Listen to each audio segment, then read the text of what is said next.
بسم اللہ الرحمن الرحیم۔ السلام علیکم ورحمۃ اللہ وبرکاتہ۔ آج جس ٹاپک کے بارے میں ہم بات کر رہے ہیں وہ ہے عید الاضحیٰ۔ یہ ایک خوشی کا موقع ہے جو حضرت ابراہیم کی اپنے پیارے بیٹے اسماعیل کو قربان کرنے کے لیے آمادگی کی یاد دلاتا ہے۔ یہ دن ایمان، اطاعت اور قربانی کی طاقت کا ثبوت ہے۔ جب ہم اپنے اہل خانہ اور دوستوں کے ساتھ جمع ہوتے ہیں تو آئیں ابراہیم اور اسماعیل کی کہانی کو یاد کریں۔ آئیں ہم اللہ پر ان کے غیر متزلزل بھروسہ، اس احکام کے لیے ان کی بے لوث وابستگی اور ان کے لیے سب سے زیادہ پیاری چیز کو قربان کرنے کے لیے تیار رہنے پر غور کریں۔ قربانی کی رسم اس قربانی کو ظاہر کرنا ہے جو اپنے جانوروں کو ذبح کرنے سے ہم اپنے منسلکات، اپنی انا، اپنی خواہشات کو چھوڑنے کے لیے رضامند ہو جاتے ہیں۔ ہم تسلیم کرتے ہیں کہ ہمارے پاس جو کچھ ہے وہ اللہ کی طرف سے ایک تحفہ ہے اور یہ کہ ہمیں اس کی خاطر سب کچھ قربان کرنے کے لیے تیار ہونا چاہیے۔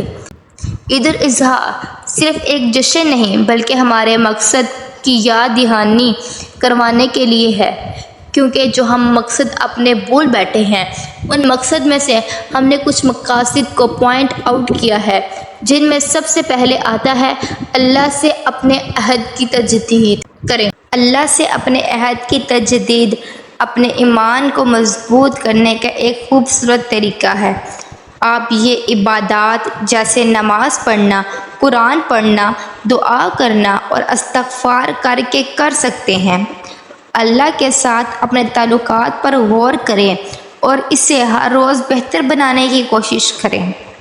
اس کے ساتھ اپنے تعلق کو گہرا کرنے کے ایک یہ شاندار طریقہ ہے۔ نمبر 2 پر آتا ہے اپنے خاندانوں اور برادریوں کے ساتھ اپنے تعلقات کو مضبوط کریں۔ اپنے خاندانوں اور برادریوں کے ساتھ اپنے تعلقات کو مضبوط بنانے کے لیے کھل کر بات چیت کرنا، فعال طور پر سننا اور ہمدردی اور سمجھ بوجھ کا اظہار کرنا ضروری ہے۔ ایک ساتھ معیاری وقت گزاریں، اچھے اور مشکل وقتوں میں ایک دوسرے کا ساتھ دیں اور کمیونٹی کی سرگرمیوں میں حصہ لیں۔ مہربانی اور تعریف کے چھوٹے چھوٹے اشارے آپ کے پیاروں اور آپ کے آس پاس کی کمیونٹی کے ساتھ مضبوط بامعنی رابطہ استو کرنے میں بہت آگے جا سکتے ہیں۔ نمبر 3 پر آتا ہے ہمدردی، سخاوت اور بے لوثی کی اقدار کو مجسم کریں۔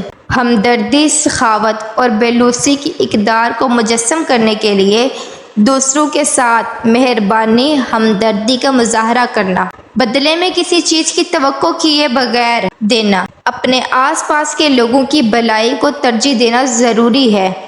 مہربانی کے کاموں پر عمل کریں، ضرورت مندوں کی مدد کریں اور دوسروں کے جذبات کا خیال رکھیں۔ ان اقدار کو اپنی روزمرہ زندگی میں گزار کر اپنے آس پاس کے لوگوں پر مثبت اثر ڈال سکتے ہیں اور ایک زیادہ ہمدرد خیال رکھنے والی دنیا میں اپنا حصہ ڈال سکتے ہیں۔ نمبر 4 پر آتا ہے اپنے اختلافات کو قربان کر کے ایک امت بن کر متحد ہو جائیں۔ اپنے اختلافات کو قربان کرنے اور ایک قوم کے طور پر متحد ہونے کے لیے بہتر مستقبل کے لیے افہام و تفہیم، رواداری اور مشترکہ وژن کی ضرورت ہے۔ جو چیز ہمیں تقسیم کرتی ہے اس کے بجائے جو چیز ہمیں متحد کرتی ہے یعنی کہ اکٹھا کرتی ہے اس پر توجہ مرکوز کر کے شمولیت اور تنوع کو فروغ دے کر مشترکہ اہداف کے لیے مل کر کام کر کے ہم اسے حاصل کر سکتے ہیں۔